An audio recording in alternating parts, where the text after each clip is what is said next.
জুলাই শহীদ পরিবার ও জুলাই যোদ্ধা কল্যাণ বিল সংসদে পাশ। বহাল রইল গ্রামীণ ব্যাংকের সরকারি মালিকানা কমিয়ে আনতে অন্তর্বর্তী সরকারের সিদ্ধান্ত।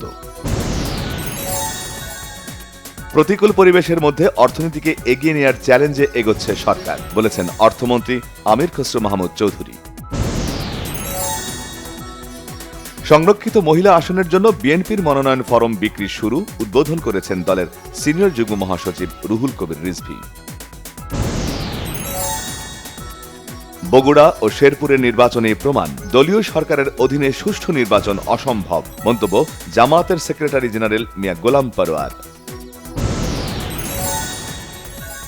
এসএসসি সহ দেশের সকল পরীক্ষায় প্রশ্নপত্র ফাঁসের যেকোনো অপচেষ্টার বিরুদ্ধে কঠোর ব্যবস্থা নেওয়া হবে, জানালেন শিক্ষামন্ত্রী। জুলাই গণ অভ্যুত্থানের মধ্য দিয়ে দেশে ফ্যাসিবাদ বিরোধী চেতনার জন্ম হয়েছে, মন্তব্য attorney general barrister Ruhul Quddus কাজলের। প্রধানমন্ত্রীর প্রত্যক্ষ উদ্যোগে মালয়েশিয়ায় জনশক্তি রপ্তানির বাধা দূর হচ্ছে। সিন্ডিকেট ভেঙে জনশক্তি রপ্তানির সুযোগ সৃষ্টিতে সম্মত দুদেশ। সরকারের মোকাবেলা বা প্রতিরোধের চেষ্টার মাঝেও হাম আক্রান্ত রোগী বাড়ছে। গেল 24 ঘন্টায় আরও 4 শিশুর মৃত্যু। আওয়ামী লীগ স্থানীয় নির্বাচনে দলীয় প্রভাব বিস্তারের উদ্দেশ্যেই দলীয় প্রতীকে নির্বাচন সিস্টেম চালু করেছিল, অভিযোগ ঢাকা দক্ষিণের প্রশাসক আব্দুস সালামের। জ্বালানি তেলের ভোগান্তি চলছেই, পাম্প ও স্টেশনে দীর্ঘ লাইন, রয়েছে পরস্পর বিরোধী বক্তব্য। 40 দিন আটকে থাকার পর ইরানের কাছ থেকে হরমুজ প্রণালী পার হওয়ার অনুমতি পায়নি বাংলাদেশের জাহাজ, বাংলার জয়যাত্রা।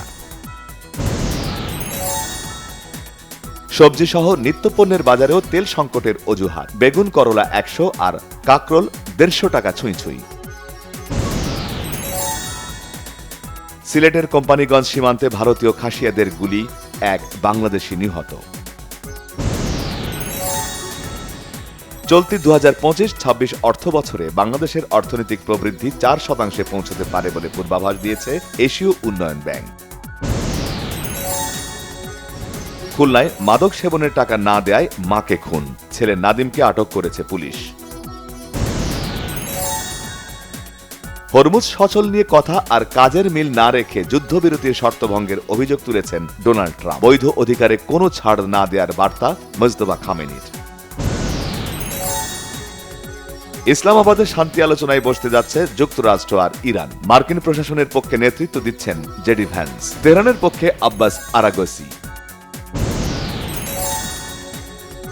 বাংলাদেশ ফুটবল লিগে এগিয়ে গিয়েও চিরপ্রতিদ্বন্দ্বীকে হারাতে পারল না মোহামেডান, 2-1 জয় আবাহনীর। বিশ্বকাপের আগে আর্জেন্টিনার 2টি প্রীতি ম্যাচ চূড়ান্ত, জুনে বিশ্ব চ্যাম্পিয়নদের প্রতিপক্ষ হন্ডুরাস ও আইসল্যান্ড। মুক্তির 18 দিনে 1 লাখের বেশি দর্শক টিকিট কেটে উপভোগ করেছে বনলতা এক্সপ্রেস। এ পর্যন্ত সিনেমাটি আয় করেছে 5 কোটি টাকারও বেশি।